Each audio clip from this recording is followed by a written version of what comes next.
नमस्कार दोस्तों, स्वागत है आप सभी भाई बहनों का अपने all India anganwadi news channel के आज सुबह के इस वीडियो में। और आज का वीडियो इतना ज़्यादा इंपॉर्टेंट है कि आप सोच भी नहीं सकते, तो पूरा वीडियो पहले लास्ट तक जरूर देख लीजिए।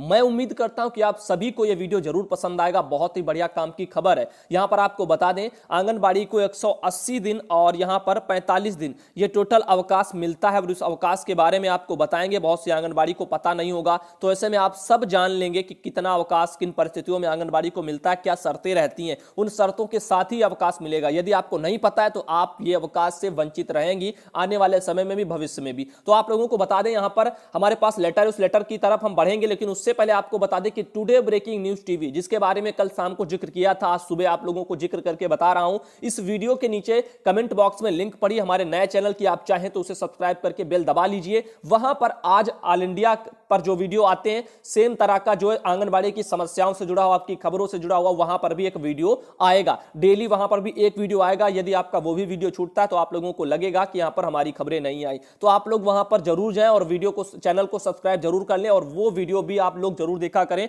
आंगनबाड़ी की समस्या, आंगनबाड़ी के लेटर, आंगनबाड़ी की ही आवाज वहां पर भी हमारे द्वारा ही दी जाती है। तो बढ़ते हैं खबरों की तरफ। आप लोगों को बता दें, स्क्रीन पर दिख रहा होगा दिनांक 23/7/2010 का यह लेटर है। 2010 का है। 23 जुलाई 2010 को यह लेटर जारी हो चुका। अब इस लेटर में हम आपको बताएंगे, जितने भी आपके समस्त यानी जिला कार्यक्रम अधिकारी, आपकी सभी डीपीओ को यह आदेश दे दिया गया था उत्तर प्रदेश में, और यहां पर कहा जा रहा था कि विषय पड़ा है आंगनबाड़ी कार्यकर्ती और सहायिकाओं को मातृत्व अवकाश तथा गर्भपात प्रसव अवकाश स्वीकृत किए जाने के संबंध में। इन परिस्थितियों में यदि कोई भी आंगनबाड़ी वर्कर आने वाले भविष्य में होती है या इस समय भी होंगी, तो ऐसे में आपको बता दूं, आप लोगों को इतना अवकाश मिलता है और इन परिस्थितियों में मिलता है। वो परिस्थिति और उन चीजों को आपको देखना जरूरी है। बिना शर्तों के आप नहीं ले पाएंगी। तो यदि आपको पता नहीं होगा, पूरी जानकारी नहीं होगी, तो आप लोगों को लाभ नहीं मिलेगा इस अवकाश के बारे में। बहुत सी बहनों के मैसेज आते थे ग्रुप वगैरह में कि क्या अवकाश मिलता है, तो उसके बारे में यदि आपकी इच्छा थी जानना तो आप लोगों को पता चल जाएगा। देखिए, इसमें लिखा है कि आंगनबाड़ी कार्यकर्ती सहायिकाओं को मातृत्व अवकाश तथा गर्भपात अकाल प्रसव के जो है अवकाश स्वीकृत किए जाने के संबंध में विस्तृत जो है दिशा निर्देश जारी किए गए हैं। हम बिना समय गंवाए आप लोगों को सीधा उन दिशा निर्देशों पर ले चलते हैं। ये देखिए, निम्न जो आपके अवकाश स्वीकृत के लिए प्रावधान है।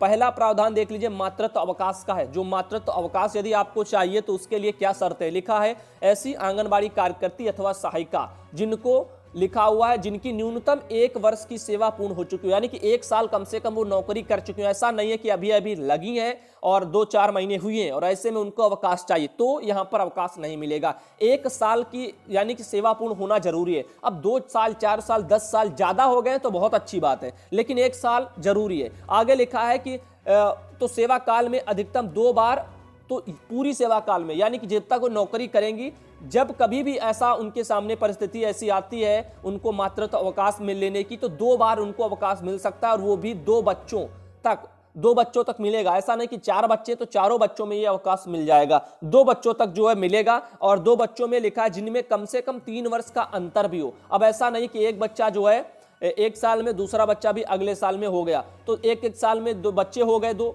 अब ऐसे में इसमें नहीं मिलेगा। बीच में 3 साल का जो है यानी 3 वर्ष का गैप भी होना चाहिए, तभी आप लोगों को यहां पर जो है अवकाश मिलेगा। मान लीजिए पहले साल होगा, फिर 3 साल नहीं होना चाहिए और मातृत्व अवकाश के लिए आपको अप्लाई नहीं करना, ऐसी समस्या ना, ऐसी सिचुएशन ना बने। उसके बाद में 3 साल बाद फिर जो है फिर आप लोगों को चौथे साल आप लोगों को अप्लाई, यदि ऐसी समस्या आती है तभी आपको अवकाश मिलेगा। और वो भी स्टार्टिंग के जो 2 बच्चे होंगे उनको मिलेगा, यानी कि 2 बच्चों पर मिलेगा, यानी कि 2 बार मिलेगा अवकाश आपको। और वो अवकाश की आप अवधि देख लीजिए, यहां पर लिखी भी हुई है सामने आपके कि परिवार सीमित रखने पर ही कुल 180 दिन का मातृत्व अवकाश गर्भधारण करने के 8 माह पूर्ण होने के पश्चात से दे होगा। तो यदि आपका 180 दिनों का अवकाश आपको चाहिए तो इन जो है चीजों पर ध्यान देना होगा। और अवकाश जो है गर्भधारण करने के 8 माह पूर्ण, जब आपके 8 माह हो जाएंगे उसके बाद आप लोगों को मिलेगा, और उसके आगे तक आप लोगों को मिलेगा। ऐसे ही यहां पर लिखा होने के पश्चात दे होगा। तो आगे बढ़ते हैं। अब आपको बता दें, गर्भपात अथवा प्रसव में अवकाश कितने दिन का मिलता है आंगनबाड़ी और सहायिका कार्यकर्तियों को। लिखा है ऐसी आंगनबाड़ी कार्यकर्ती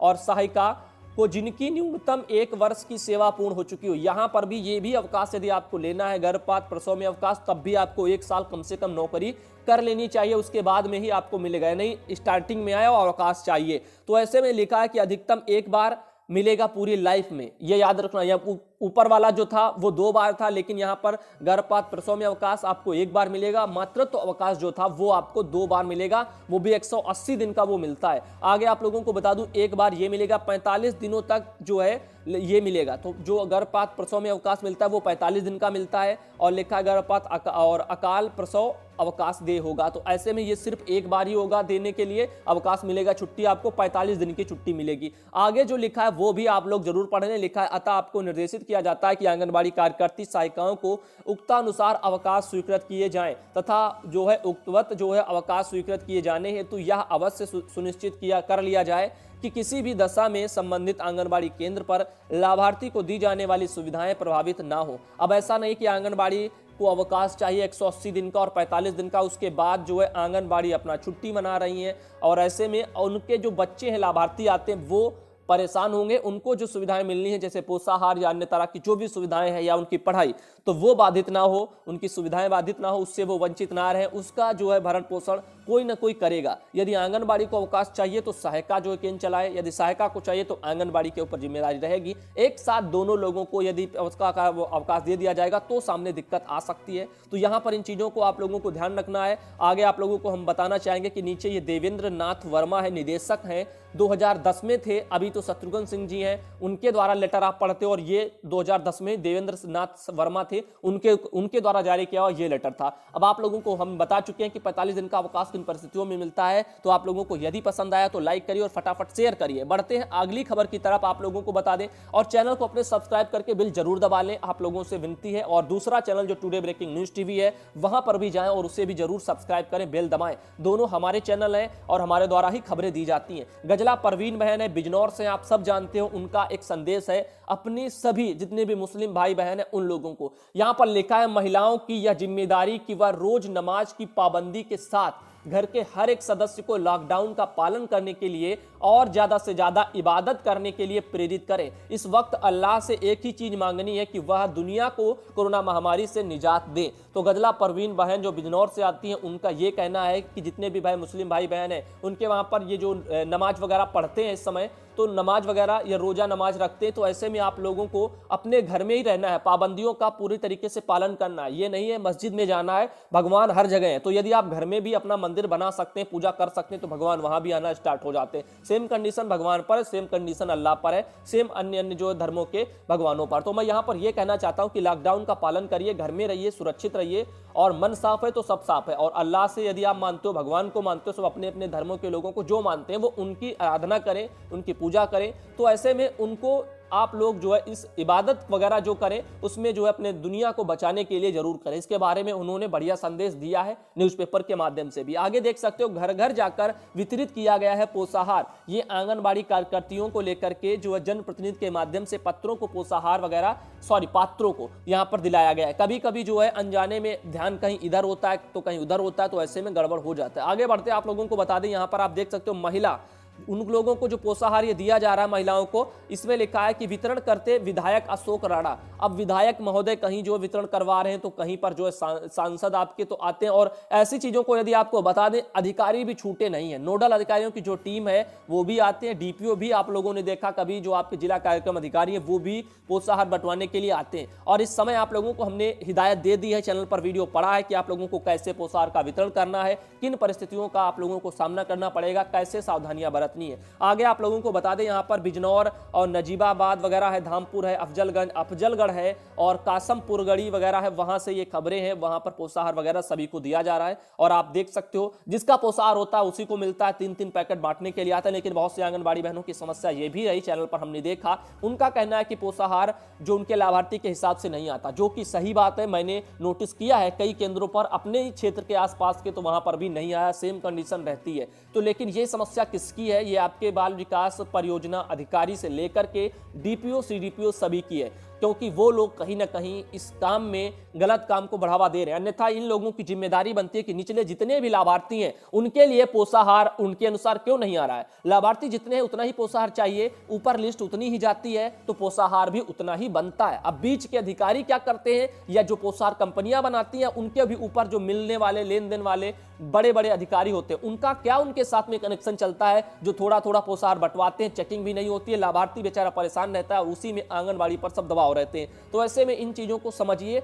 और अपनी समस्याओं से छुटकारा पाने के लिए अपना दिमाग भी थोड़ा बहुत सभी लोगों को चलाना चाहिए। आगे आप लोगों को बताना चाहेंगे एक और बढ़िया जानकारी, विशेष सचिव करेंगे आंगनबाड़ी केंद्रों के निर्माण में गड़बड़ियों की जांच। एक खबर और हमारे पास आ चुकी है, लखनऊ से है। शासन ने आंगनबाड़ी केंद्रों के निर्माण में बड़े पैमाने पर हुई गड़बड़ियों की जांच बाल विकास विभाग के विशेष सचिव हैं डॉक्टर अशोक चंद्र उनको सौंप दी है। यह मामला महिला कल्याण एवं बाल विकास सेवा से संबंधित विधानमंडल की संयुक्त समिति की बैठक में उठने के बाद कार्रवाई वगैरह की गई है। पिछले दिनों हुई समिति की बैठक में सदस्यों ने कई जिलों में उन आंगनबाड़ी केंद्रों का मुद्दा उठाया जिनका पैसा तो मिला है पर वो केंद्र नहीं खुले हैं। निदेशक शत्रुघ्न सिंह ने प्रारंभिक जांच कराई तो पता चला कि वर्ष 2016 से 17 और लिखा हुआ है में 3 और 2017 से 18 में 178 सेंटर खोलने की रिपोर्ट केंद्र को नहीं भेजी गई है। अब 2016-17 में मात्र 3 है, लेकिन 2017 से 18 में यहां पर आप देख सकते हो 178 सेंटर खोलने की रिपोर्ट मिली है, लेकिन वो केंद्र नहीं खोले गए और उसकी रिपोर्ट यानी कि भेजी नहीं गई है। पता चला कि 2016 और 17 में श्रावस्ती, कानपुर देहात, महाराजगंज, मथुरा, बदायूं, अमरोहा, सिद्धार्थनगर और संत रविदास नगर इनके लिए जारी 56,33,000 रुपए का उपभोग प्रमाण पत्र नहीं भेजा गया है, जबकि 2017 और 18 में कुशीनगर, गोरखपुर, बदायूं, बहराइच, देवरिया और हरदोई के लिए जारी 1,38,00,000 रुपए का जो है हिसाब भी नहीं दिया गया। अब बताइए 1,38,00,000 और ऊपर 56,33,000, इतना पैसा ये 2 वित्तीय वर्षों में खर्च हुआ है, लेकिन आंगनबाड़ी केंद्र बनने के लिए और आंगनबाड़ी केंद्र बने नहीं है। सबसे दुर्भाग्य की बात यह है। और उससे भी बढ़कर के बेचारी आंगनबाड़ी बहनें कोई किराए पर चला रही हैं, 200-200 रुपए, 300-300 रुपए, और केंद्र मिलते नहीं है, ऊपर से डांट खाती हैं, ऊपर से अपनी जेब से पैसा भर रही है, भवन का किराया जो है वो भी समय पर नहीं आ रहा है। तो केंद्र बनाने के लिए पैसा लाखों में जारी होता है, इससे आंगनबाड़ी के केंद्र का भवन किराया भी मिल सकता है, लेकिन किराया भी नहीं मिलता, मानदेय भी टाइम पर नहीं मिलता, और ऊपर से आप देख रहे हो यहां पर जो ये आंगनबाड़ी केंद्र बनने के लिए जो पैसे आते हैं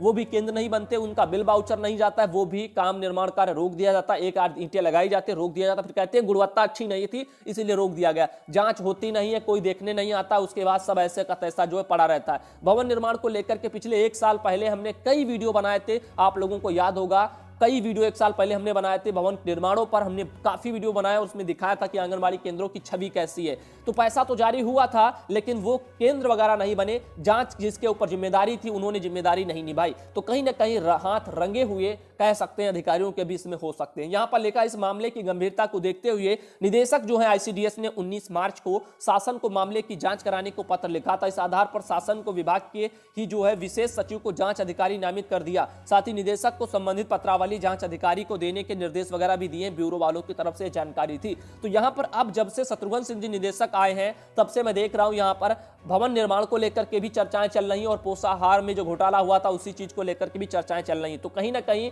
ये निदेशक कुछ ना कुछ अच्छे हैं पिछले वालों से, क्योंकि उन्होंने यदि गलत किया तो यहां पर ये कुछ उनकी चीजों पर कुछ देख रहे हैं, कुछ समझ रहे हैं कि क्या क्या गलत हुआ है और उस पर जो है ब्यौरा मांग रहे हैं, लेकिन ब्यौरा अभी तक जारी नहीं हो रहा है। ना तो पोषाहार का घोटाला सामने खुलकर के पूरी तरीके से आ पा रहा है, उस पर कोई सफाई आ रही, ना ही कमेटी की कोई रिपोर्ट आती है। यही सब कुछ हमारे सामने चलता रहता है। आगे आपको बता दूं, आंगनबाड़ी डोर टू डोर पोषाहार का वितरण करने का आदेश का उन्होंने विरोध किया है। तो ये गोरखपुर से जो आंगनबाड़ी कार्यकर्ती हैं उन्होंने वो पोषाहार वितरण का अपना जो है विरोध किया है। अब वो उनका कहना है कि घर घर जाकर के आंगनबाड़ी बिना सुरक्षा किट के कैसे बांटेंगी पोषाहार। तो गोरखपुर की जितनी भी बहनें हैं, आंगनबाड़ी कार्यकर्ती संघ की प्रदेश अध्यक्ष भी गीतांजलि मौर्य, उन्होंने भी ये